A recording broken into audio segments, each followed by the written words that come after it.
Have you ever found yourself struggling with emotions like anxiety, irritation, and frustration?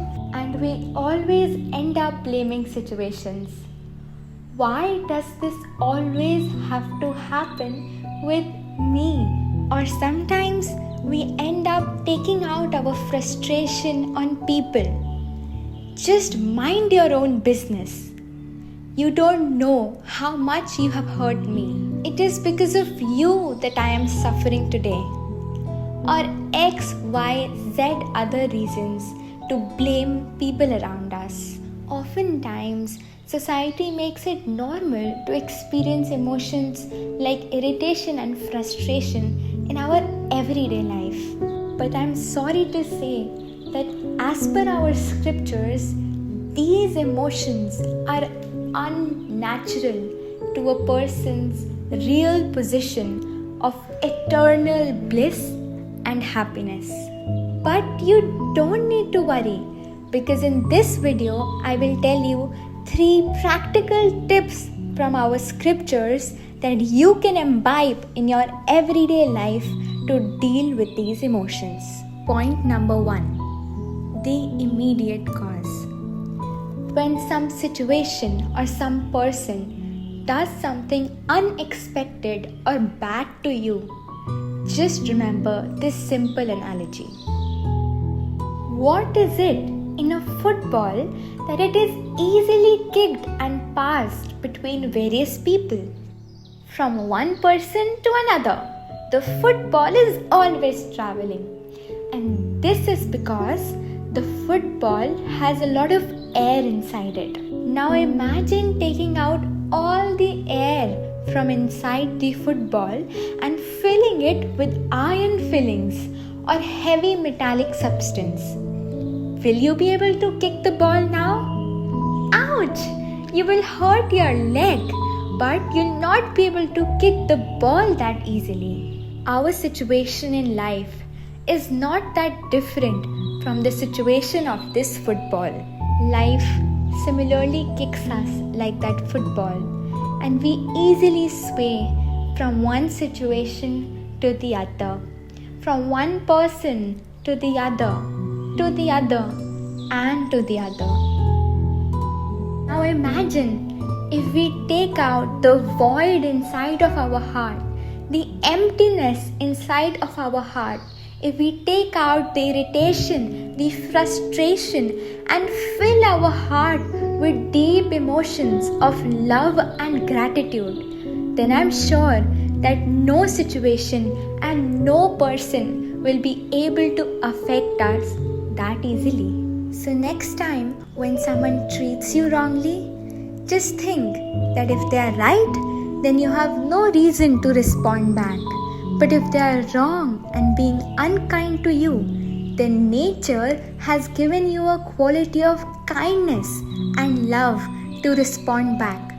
If you are constantly kind to the person who is unkind to you, for how long can that person maintain his unkindness? Just think, how many times have I been unkind to people? So just forget, forgive, and move on. Point number 2, the real cause. Whenever I found myself struggling with these emotions, I have oftentimes thought of this analogy. Imagine a person sows a mango seed and a mango tree comes out. And that person also sows an apple seed and an apple tree comes out. Now, if that person blames that I sowed a mango seed, why didn't an apple tree come out? Or I sowed an apple seed, why didn't a mango tree come out? Now that person can easily be defined as a silly person. Well, how much ever that person seems to be silly, we end up doing the same error in our life. Oftentimes we come across this statement, what you sow, so shall you reap. But we neglect it, thinking to be an old laid back statement. But I tell you for sure that our scriptures never lie. The timeless and absolute teachings of our scriptures have the power to take us out from any emotional insecurity that we are feeling in our everyday practical life. However, the situations or people react in our lives is only a result of our own past deeds. They are not at fault, nor are they to be blamed, but our own past deeds. Just as it was silly for the boy to blame the mango seed for an apple tree to come out, similarly, it will be silly of us if we blame situations and people to not respond the way we want them to be. Because however the situation and people react is just the outcome of our own past deeds. Remember, what you sow, so shall you reap. Now the third and final point, the ultimate cause. Now imagine if you join a martial arts training class. In that, sometimes teacher fights with the student. Sometimes he punches him. Sometimes he slams him down. Now if the student thinks that I will not go to my class because the teacher treats me as a punching bag and starts fighting with me, is that a right understanding? Well, that is not. Such a child will never grow because he will never go to such a class. He will think that the class is detrimental to his happiness. But if the child is convinced that the teacher does not envy me, but he is only punching me in order to test how my defense is so that I can improve more and more and more. The teacher wants to check that every punch, if I am able to defend, then well and good. And if not, then that is where I need to work on. Similarly, sometimes when situation punches us, when people punches us, we tend to blame not only people, situations, but also the Supreme Lord. We have to remember that every situation that Lord sends us in our life is just to test us whether we are able to defend or not. Supreme Lord is our ever well-wishing best friend. He has the love of crores of mothers.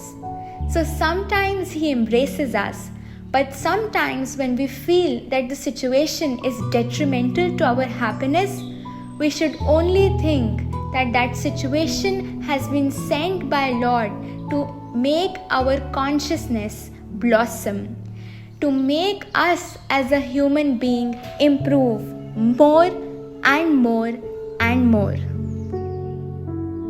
This world is a classroom of martial arts, and when we get punches and kicks and blows in our life, we should not feel that it's situations or people who envy us, but it's actually a moment in which we can imbibe qualities of tolerance, of humility, of gratitude, kindness and love, and that is where we can improve as a person.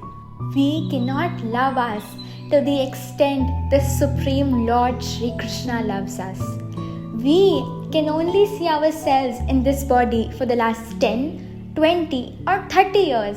But Supreme Lord knows us from the last billions and billions of years. He knows what all we have conceived, perceived, thought, done and imagined. Always remember, I have to bloom the lotus of my consciousness. That means however I was responding to people and situations should change now.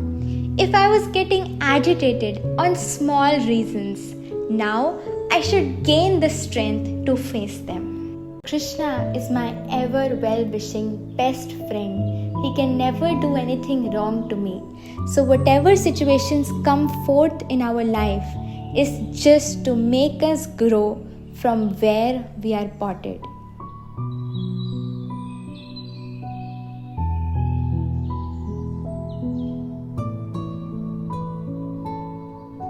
So always remember these three teachings. 1. The immediate cause. 2. The real cause. And finally, the ultimate cause to deal with these challenging emotions and situations in our life. Govinda Jai